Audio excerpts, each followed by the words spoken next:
رہا یہ مسئلہ کہ ہم اپنے آپ کو دیوبندی کیوں کہتے ہیں، دیوبندی کہنے سے ہم اپنی نسبت قائم کرتے ہیں دارالعلوم دیوبند شریف کے ساتھ، جس کی بنیاد قاسم العلوم الخیرات حضرت مولانا محمد قاسم نانوتوی رحمۃ اللہ تعالی علیہ نے اپنے رفقائے کار کی مشاورت سے بنیاد رکھی۔ دارالعلوم دیوبند کی بنیاد اصولی طور پر 3 چیزوں پر تھی: علم، تقوی اور جہاد فی سبیل اللہ۔ اگر علم دیکھنا ہو تو مقدمہ بہاولپور کو دیکھیے، جہاں انور شاہ کاشمیری رحمۃ اللہ علیہ نے مرزائی مبلغ کے جواب کے اندر مسلم الثبوت کی شرح کا حوالہ دیا اور فرمایا کہ میں نے آج سے 37 سال پہلے اس کتاب کا مطالعہ کیا تھا۔ اللہ اکبر، 37 سال پہلے والی عبارت بھی یاد ہے، سبب بھی یاد ہے، اور یہ فرق بھی ذہن کے اندر ہے کہ درمیان کے اندر ایک سطر چھوٹی ہوئی ہے۔ اور اگر تقویٰ دیکھنا ہو تو دیوبند کے ایک فرزند حضرت مولانا محمد عبداللہ قریشی، ان کے تقوی کو دیکھو، انہوں نے پوری زندگی غیر محرم عورت کا سایہ اپنے جسم پر نہیں آنے دیا۔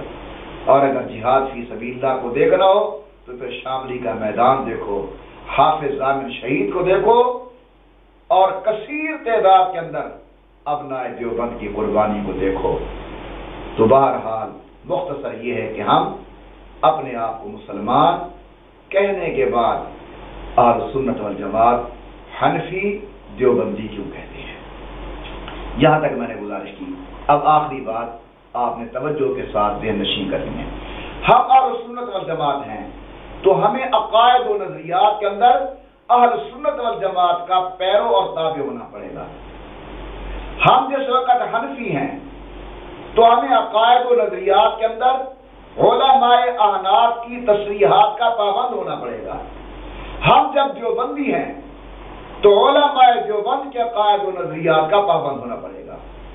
یہ میرے سامنے الدر المنظور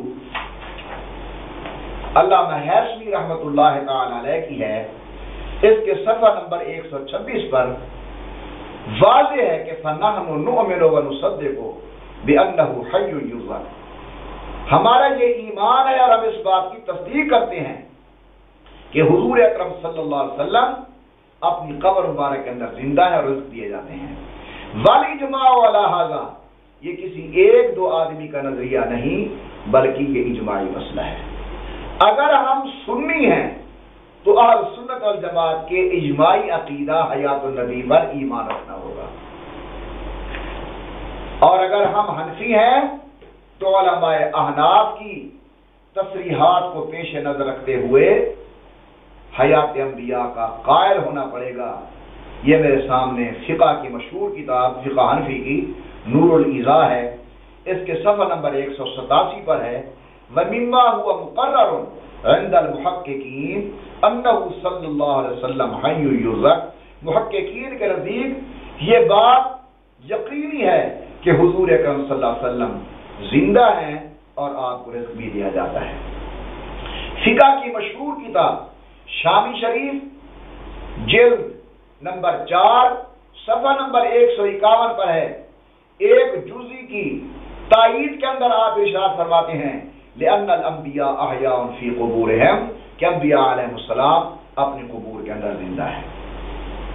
علماء دیوبند کے عقائد و نظریات کی دستاویز المہند علی المفند، اس کے صفحہ نمبر 38 پر ہے عندنا وعند مشایخنا حضرت رسالت صلی اللہ علیہ وسلم حی فی قبر شریف، ہمارے بزرگوں کا عقیدہ ہے کہ حضور اکرم صلی اللہ علیہ وسلم اپنی قبر مبارک کے اندر زندہ ہے۔ اگر ہم حنفی ہیں تو علماء احناف کی تصریحات کو ماننا پڑے گا، اگر ہم دیوبندی ہیں تو دیوبندیوں کی تصریحات پر عمل کرنا ہوگا، اور اگر ہم اہل سنت والجماعت ہیں تو ہمیں اہل سنت والجماعت کے عقائد و نظریات کی پابندی کرنی پڑے گی۔ اللہ تبارک و تعالیٰ سے دعا ہے کہ رب العزت افراط و تفریط سے محفوظ فرمائیں اور اپنے اکابر کے ساتھ وابستہ رہیں۔